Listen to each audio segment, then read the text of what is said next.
for one. Now the South Bank Show, presented by Melvyn Bragg.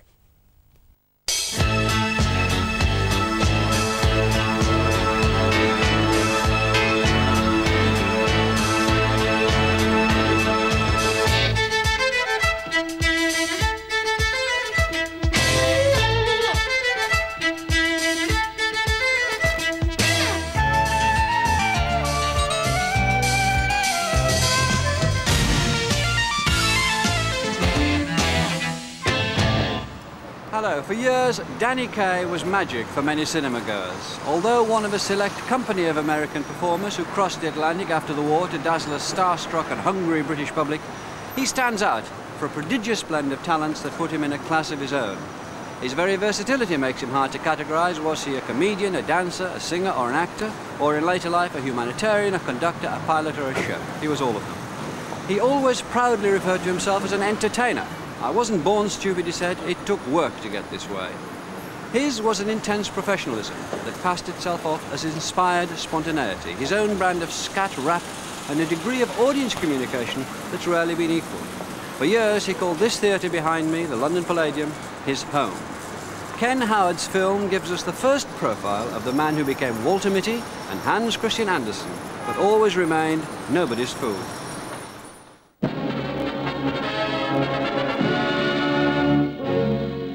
Depressive Pictures present. Hello, Fresno, goodbye. Produced by our humanic and pie depressive. Now you know the name of the picture and you'd like to see it, but no. Screenplay by Gluck, from a stage play by Motz, from a story by Blip, from a chapter by Rung, from a sentence by Dokes, from a comma by Stokes, from an idea by Groks, based on a Joe Miller's jokes. Now you know the name of the picture and who wrote it, and you'd still like to see it, but no. Art direction, Finkel Puff Interiors, Minerva Buff Photography, Alonzo Tech recorded sound as Needlebeck upholstery by Zachary, Knickknackery by Thackeray, Terpsichore by Dickory, and Dickory by Doc. Now finally, at last, comes the picture. And what do we see? Saint-Saëns And Georges Bizet. Très Bizet. Vieux-temps souper machinate. And Offenbach. Do you dig him, Jacques? Very often. Well, Frère Jacques, I dig you, Jacques, I dig you, Jacques. Massenet and Bizet, Massenet and Bizet. Massenet and Bizet, Massenet and Bizet. Offenbach. How about Wagner? Devout.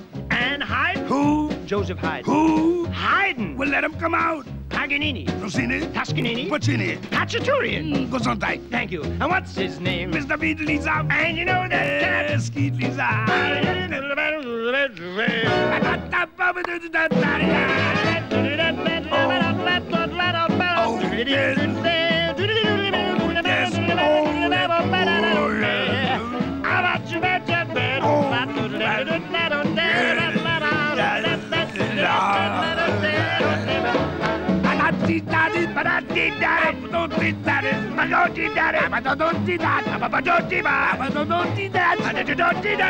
Too high. Oh, too low. Oh,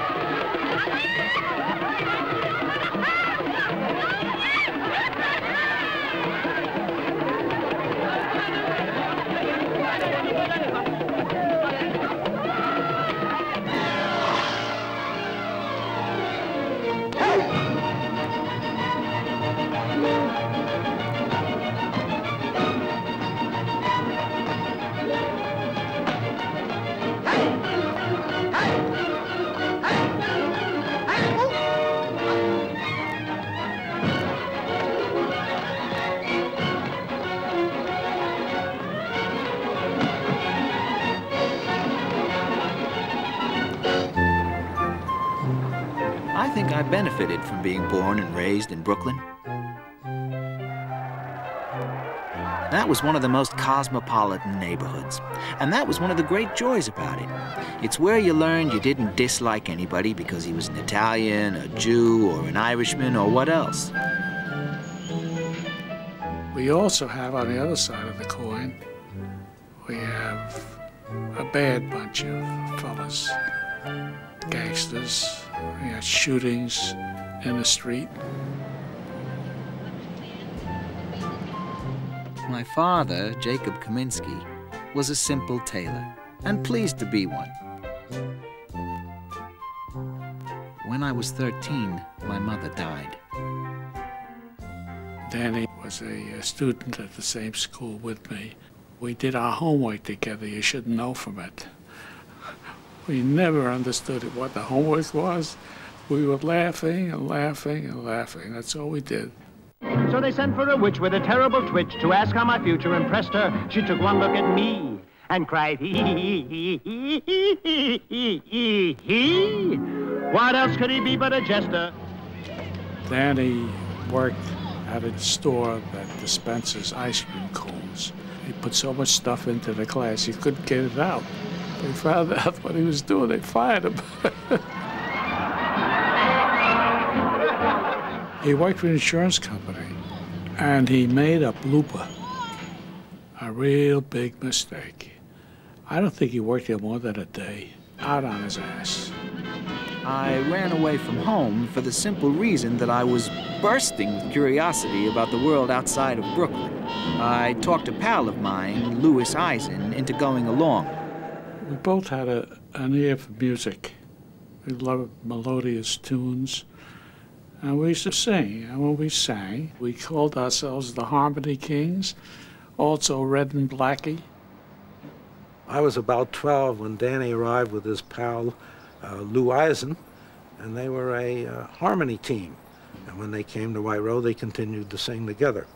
In addition to the tennis courts and the golf course and the horseback riding and the swimming and the boating, in the evening, they would all be treated to some sort of entertainment. Those kind of places were really the training ground for entertainers. Summer stock was great for actors, but for entertainers, singers, dancers, and comedians, the Bourse Circuit was the best place.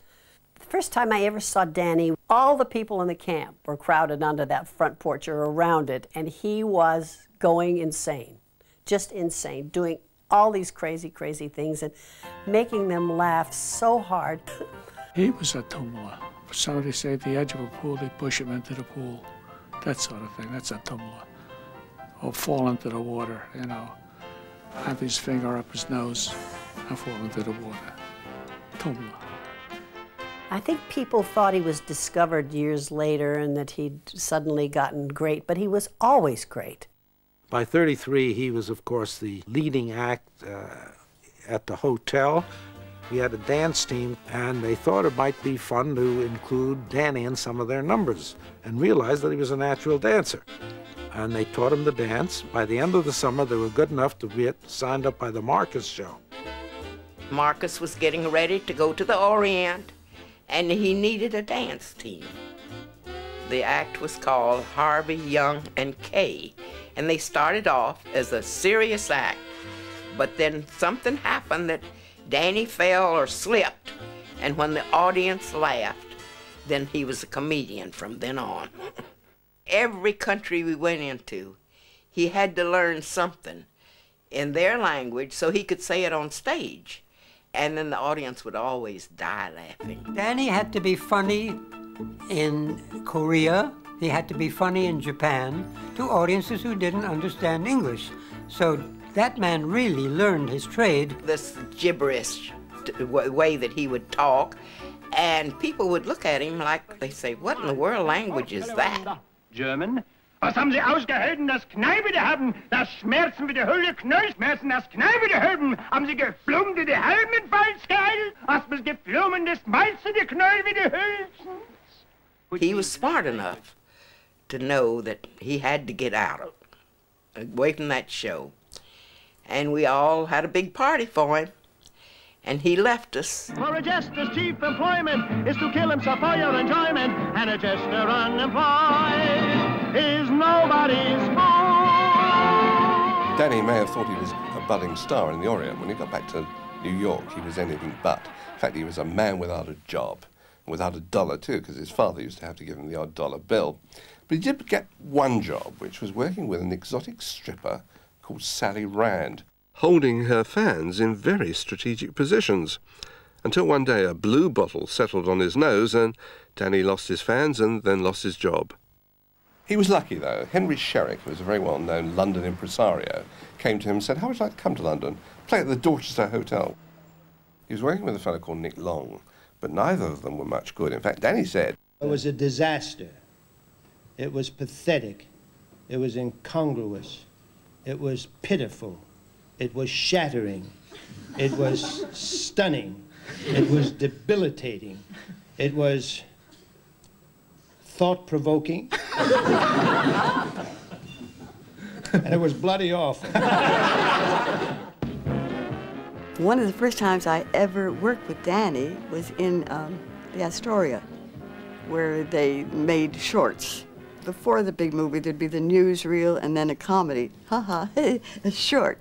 And this was about a dance hall. Come, my sweet, let us trip delight sarcastic.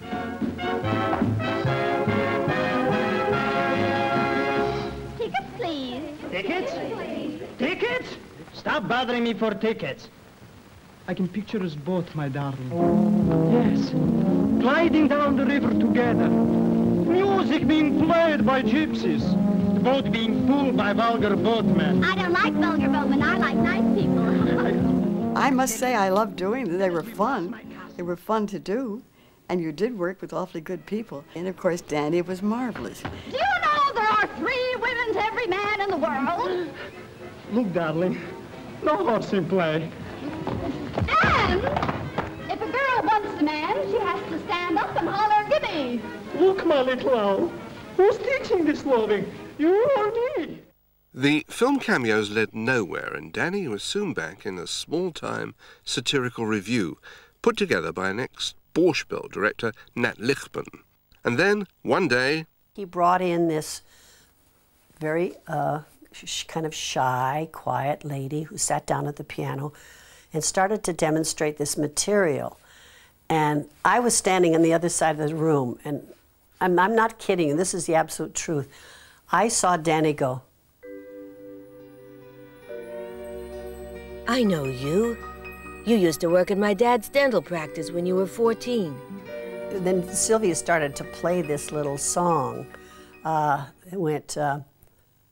It's called "Who Killed Cock Robin?" It was just a little pop song when "Who killed Cock Robin? Oh, who killed Cock Robin? Oh, no." And Danny loved the swing of it. The next thing you know, he is singing the song.